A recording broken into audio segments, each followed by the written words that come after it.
Hi, welcome to learning നോക്ക്. ഇന്ന് നമുക്ക് HSA ഫിസിക്കൽ സയൻസിലെ മോഡ്യൂൾ 4 ക്വസ്റ്റ്യൻസ് ഡിസ്കസ് ചെയ്യാം.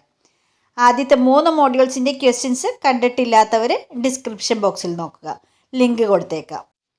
ആദ്യത്തെ ചോദ്യം, ഹൈഡ്രജൻ സ്പെക്ട്രത്തിലെ H ആൽഫ തരംഗത്തിൻ്റെ തരംഗദൈർഘ്യം.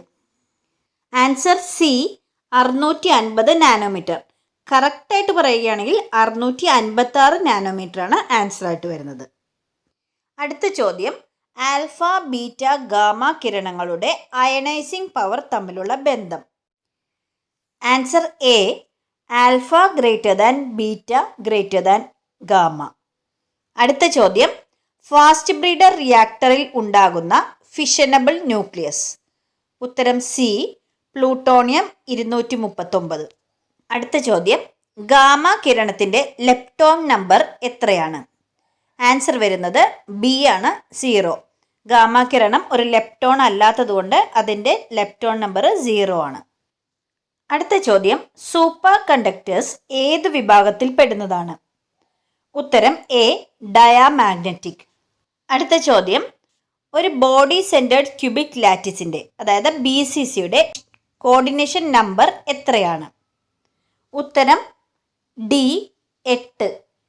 അടുത്ത ചോദ്യം, സോഡിയം ക്ലോറൈഡ് ക്രിസ്റ്റലിലെ പ്രിൻസിപ്പൽ പ്ലെയിനുകൾ തമ്മിലുള്ള അകലം 2.82 ആങ്സ്ട്രമാണ്.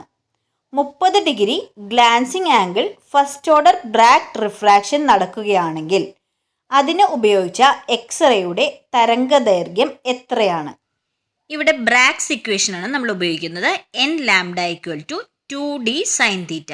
അപ്പോൾ lambda = 2d sine theta divided by n.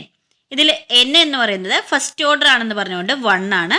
ഡിയും തീറ്റയും തന്നിട്ടുണ്ട്. സബ്സ്റ്റിറ്റ്യൂട്ട് ചെയ്യുമ്പോൾ 2.82 ആങ്സ്ട്രം എന്ന ആൻസർ കിട്ടും.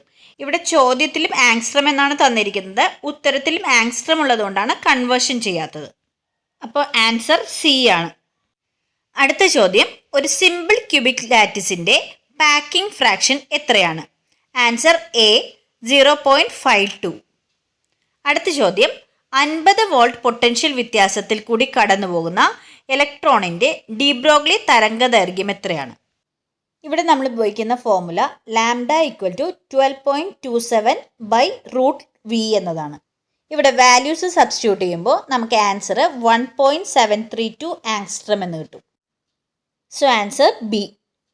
അടുത്ത ക്വസ്റ്റ്യൻ, ഷ്രോഡിഞ്ചർ സമവാക്യം അനുസരിച്ച് ഒരു പെട്ടിയിലെ കണികയുടെ ഊർജത്തിൻ്റെ സമവാക്യം. ആൻസർ ഡി ആണ് വരുന്നത്, E = n²h²/8ml². Module 4 questions complete ആയിട്ടുണ്ട്. ഇതോടുകൂടി ഫിസിക്സിൽ നിന്നുള്ള ക്വസ്റ്റ്യൻസ് എല്ലാം കംപ്ലീറ്റ് ആയി. ഇനി കെമിസ്ട്രി ക്വസ്റ്റ്യൻസ് ആണ് വരുന്നത്. അത് പക്ഷേ മോഡ്യൂൾ വൈസ് നമുക്ക് ചെയ്യാൻ കുറച്ച് പാടുണ്ട്, എല്ലാം മിക്സഡ് ആയിട്ടാണ് കിടക്കുന്നത്. അതുകൊണ്ട് മോഡ്യൂൾ 5 to 8 ക്വസ്റ്റ്യൻസ് ഒരുമിച്ചായിരിക്കും നമ്മൾ ചെയ്യുന്നത്. ഓക്കെ, അത് 1-2 വീഡിയോസ് ആയിട്ട് ചെയ്യും. So thank you all.